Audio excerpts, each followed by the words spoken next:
Tres decisiones específicamente del Congreso de la República, tres aprobaciones de proyecto de ley. Conversamos con un magistrado del Tribunal Constitucional que explicó, por ejemplo, el caso de los peajes, que ya ha sido rechazado por inconstitucionalidad. Y hoy el defensor del pueblo, Walter Gutiérrez, señala que de saque la norma, la ley aprobada para el retiro de hasta 4.300 soles en la ONP por parte pues, de los aportantes, de esa que va a ser considerada inconstitucional y que además pues, afecta un derecho fundamental, esencial, que es el derecho a las pensiones.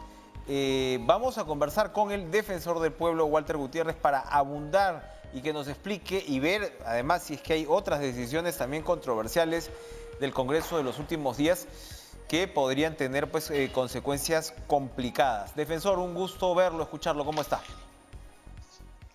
Enrique, ¿cómo está?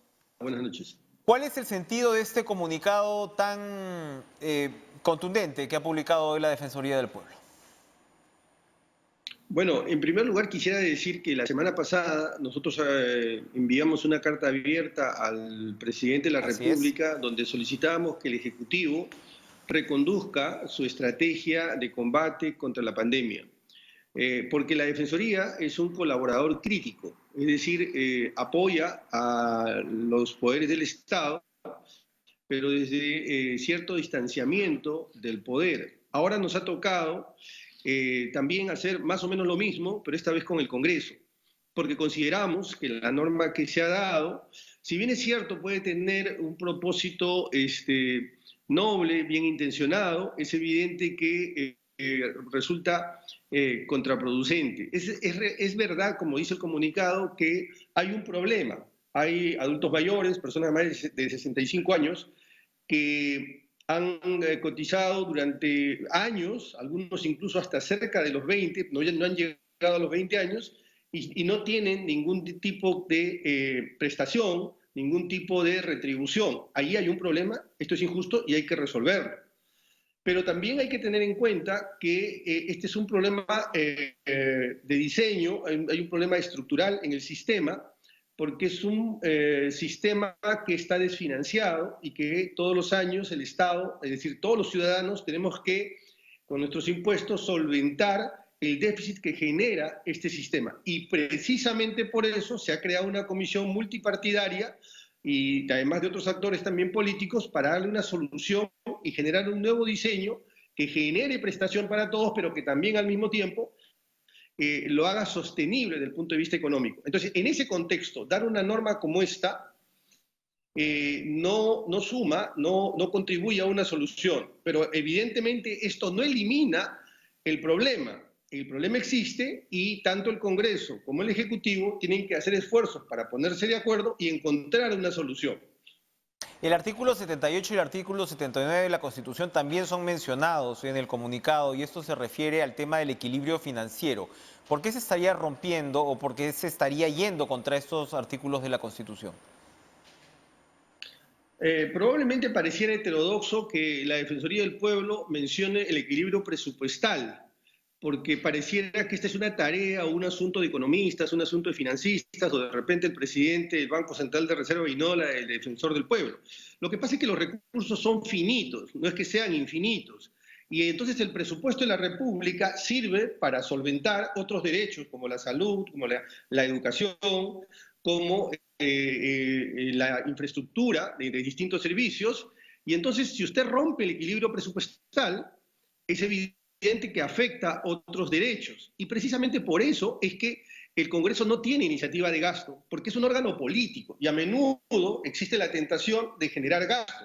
Y por eso la norma ataja, detiene la posibilidad de que los congresistas puedan generar gasto y romper el equilibrio presupuestal. Entonces, ahí esta norma es flagrante y manifiestamente inconstitucional porque rompe el equilibrio presupuestal, porque genera desoye esta norma que prohíbe la generación de gasto y porque además violenta también el principio de legalidad presupuestal, es decir, con una norma ordinaria usted no puede cambiar, digamos, toda la norma general de presupuesto. Entonces, como usted ve, está lamentablemente preñada de inconstitucionalidades y inexorablemente va a ser declarada inconstitucional.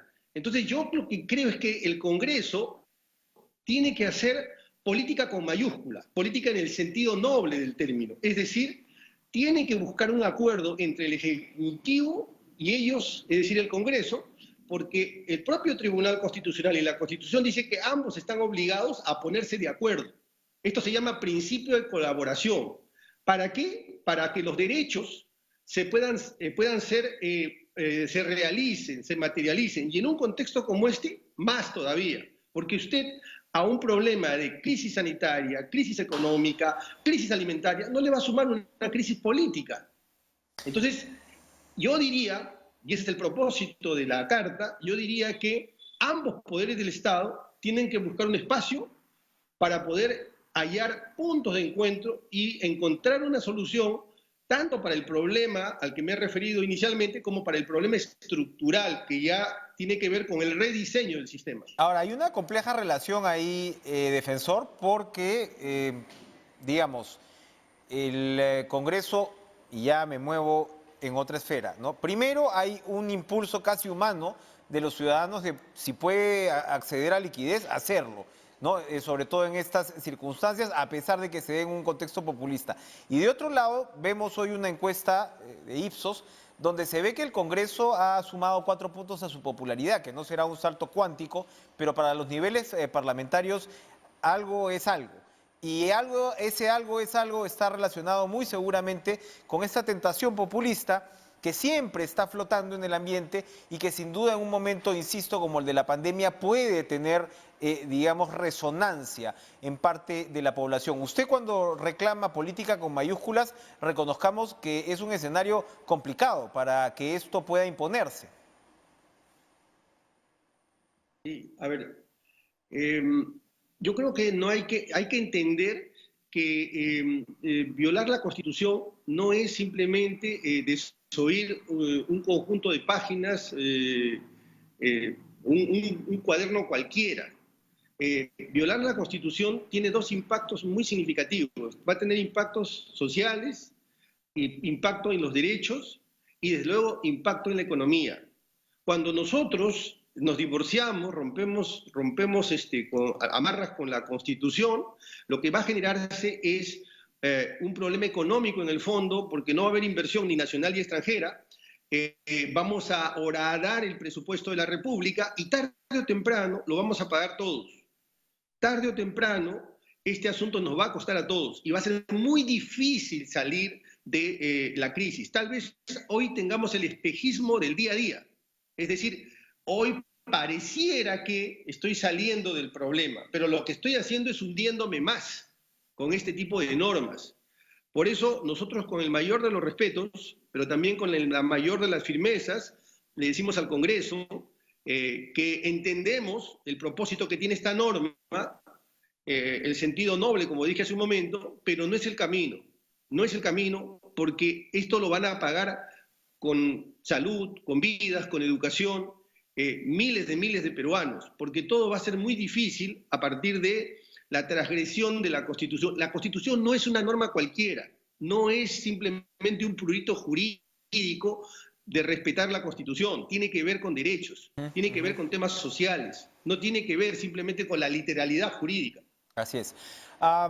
El presidente del Congreso ha señalado que si el Ejecutivo observa la ley, ellos se irán por la insistencia.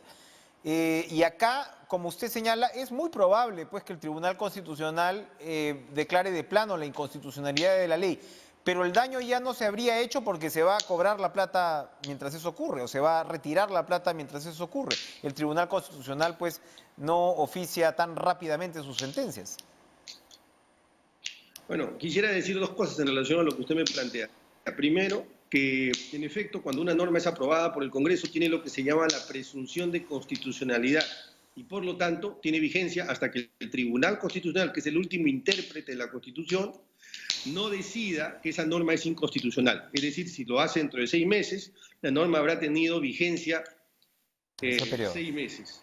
Sin embargo, por la lectura, por lo que acabo de revisar por la mañana, me da la impresión que la norma no es autoaplicativa. ¿Qué significa esto en castellano?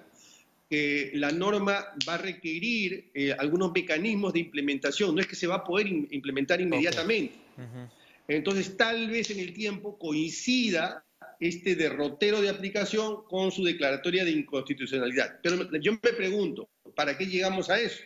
¿Por qué mejor ambos poderes no interpretan correctamente el mandato constitucional y se ponen de acuerdo? Ujú, ujú, ujú. Sería lo mejor en este caso. También el señor Merino de Lama ha respondido a la decisión que se ha dado a conocer ayer del Tribunal Constitucional con respecto a declarar la inconstitucionalidad de esta ley que suspendía los peajes, que algunos paralelos tiene con lo que está ocurriendo, con las decisiones que se está tomando en estos días por el Congreso, y ha recordado que el Parlamento ya tiene en marcha la comisión que nombrará a los nuevos miembros del Tribunal Constitucional o que, digamos, dirigirá el concurso de esos nuevos miembros, y ha resaltado que el mandato de los miembros del Tribunal Constitucional está vencido hace más de un año. ¿Esto de alguna manera tendría que paralizar al Tribunal Constitucional, dejarlo en una suerte de limbo? Se lo pregunto en su calidad de jurista. Bueno, en realidad la norma establece que los miembros del Tribunal Constitucional, no obstante que haya vencido su mandato, siguen teniendo competencia en materia jurisdiccional hasta el último día. En el Perú ya ha sucedido esto varias veces. Han habido magistrados en ternas anteriores, en tribunales anteriores, que han estado no uno, sino 2 y hasta 3 años. Y eso no significa que no tengan capacidad para resolver. Hasta el último día que estén, ellos pueden resolver y pueden administrar justicia constitucional. Esto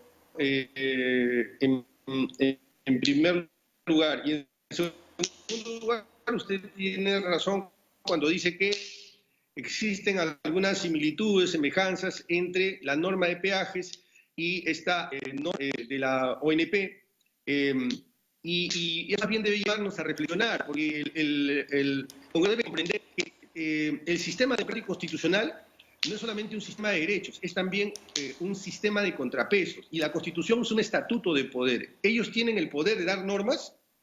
El Tribunal Constitucional tiene el poder de interpretar y determinar qué normas son constitucionales y qué normas no son constitucionales. Entonces, ser demócrata significa entender que el poder tiene límites. Y en último lugar, quisiera decir en relación a la elección de los miembros del Tribunal Constitucional, esa es una tarea supremamente delicada, extremadamente delicada, justamente porque el principal acto de poder es el acto legislativo, y ese acto tiene que ser controlado. Elegir a los miembros del Tribunal Constitucional que pueden detener, que pueden atajar justamente cualquier exceso, es sumamente importante. Y por eso hay que tomarse todos los tiempos, deben darse todos los filtros, tiene que ser muy transparente y tiene que seguir un derrotero meritocrático para elegir a los miembros del Tribunal Constitucional. De manera que yo estoy seguro que harían bien si siguen, digamos, todos estos parámetros. Defensor del Pueblo, lo vamos a ir a una pausa, Walter Gutiérrez, y regresamos para seguir conversando. Hay una ley, hay otra ley bastante controversial sobre el ascenso automático de los trabajadores de salud. Regresamos con el Defensor del Pueblo.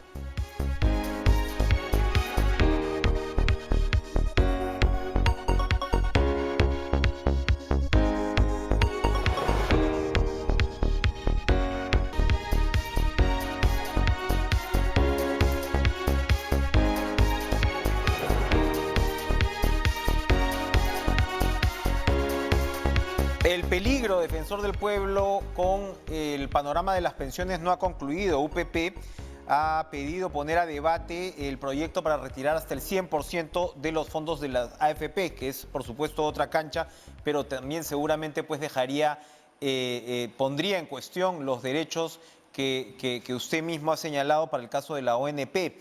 Pero lo que ya se aprobó es la ley de ascensos automáticos para el personal de salud, y allí tanto el MINSA como ESalud han señalado que esto les va a costar literalmente pues un ojo de la cara. Estamos hablando de 2.000 y pico millones de soles en momentos, como sabemos, en que los recursos pues tienen que estar muy orientados hacia la pandemia. ¿Hay alguna opinión formada de la Defensoría del Pueblo sobre esta otra ley aprobada?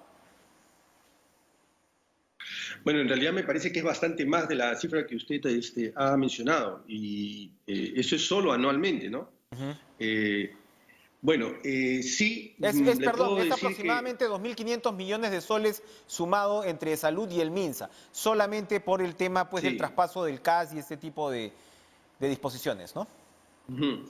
Sí, sí. Bueno, desde el punto de vista, a ver, material como desde el punto de vista jurídico, es más o menos también lo mismo. Esta es una norma que está también reñida con la Constitución, contraría la Constitución, porque allí no se toma en cuenta una sentencia del Tribunal Constitucional que es, me estoy refiriendo a la sentencia Huatuco, que habla de el principio meritocrático para el acceso a la carrera pública. Entonces, si acceder a la carrera pública debe pasar por un filtro meritocrático y no solamente por el mero curso del tiempo. Porque finalmente, si usted está en la carrera pública, usted se ocupa de la cosa pública, sea a través de servicios, sea a través de cualquier tipo de prestación. Y entonces usted al final afecta al ciudadano o su conducta favorece al ciudadano. Y por eso es que acceder a la carrera pública tiene que pasar por un proceso meritocrático y además objetivo. Entonces, el solo paso del tiempo no acredita ni avala la designación en un cargo. Pero además esto violenta el principio de igualdad también. Ujú. Igualdad tanto internamente, los que ya están en el sistema, porque ¿por qué a unos y por qué no a otros? Porque no es que vaya a poder usted darle A una plaza todos. a todos. Y los que están afuera también, porque los que están afuera no van a poder ingresar. Entonces, nuevamente, esto está ligado con la Constitución, y yo entiendo que en una situación plagada de tensiones, de urgencias por la pandemia, todo este tipo de situaciones se presentan y nuevamente, con la mejor intención, se pueden generar estropicios que al final complican no solamente el combate en este momento contra la pandemia, sino más adelante poder encaminar al país. Bien. Defensor, muchas gracias por venir a compartir estas reflexiones y advertencias con nosotros esta noche. Encantado. Vamos a ir a una pausa, pero bueno, en cualquier momento tenemos una entrevista muy interesante relacionada con el tema universitario, educativo, pero en cualquier momento se va a conocer pues el nombre de la autoridad que estará al frente de la OMPE. Vamos a ver si lo podemos podemos agarrar ese nombre en estos minutos. Regresamos.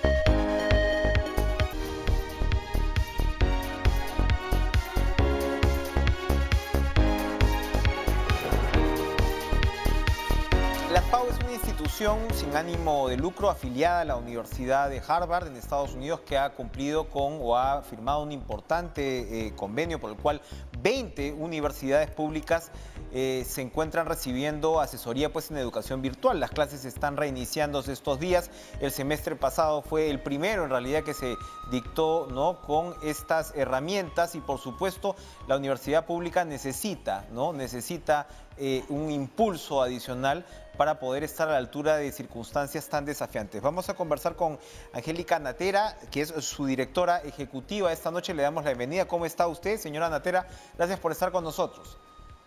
Muchísimas gracias por la invitación y pues a su orden para serle de utilidad. Hace algunos días conversábamos con el ministro de Educación del Perú, Martín Benavides, en estos estudios y él detalló efectivamente este tipo de convenios para darle impulso a las universidades públicas que, como insisto, requieren, ¿no?, de esta asistencia. Cuéntenos, por favor, en qué consiste la capacitación que se va a poder otorgar. Bueno, este es un esfuerzo conjunto entre el ANSPO, el Tecnológico de Monterrey y UPlanner. y básicamente con el propósito de fortalecer la capacidad de las universidades públicas para garantizar la continuidad en estos tiempos tan complicados, ¿no? Y donde la enseñanza a distancia, la enseñanza remota es la única vía en estos momentos de dar esa continuidad. Entonces, llevar ese proceso de fortalecimiento con calidad, pero también ver esto como una oportunidad para acelerar, para dar ese salto, pues que esta situación inevitablemente nos lleva, ¿no? Y no solamente a fortalecer al docente, a su personal de apoyo, a sus estudiantes y a sus líderes, ¿no? Como decía, los meses pasados han constituido un gigantesco desafío para la comunidad universitaria mundial. Si tenemos que sacar lecciones precisas que seguramente van a poder ser aplicadas ya en países como los nuestros, ¿cuáles serían cuando hablamos de educación remota? Siempre hay desafíos además de conectividad, ¿no? Que los alumnos puedan tener problemas, por supuesto que los docentes, ¿no? Se puedan capacitar de la mejor manera. ¿Cuáles son así las lecciones que usted resumiría de alguna manera para poder sacarles provecho?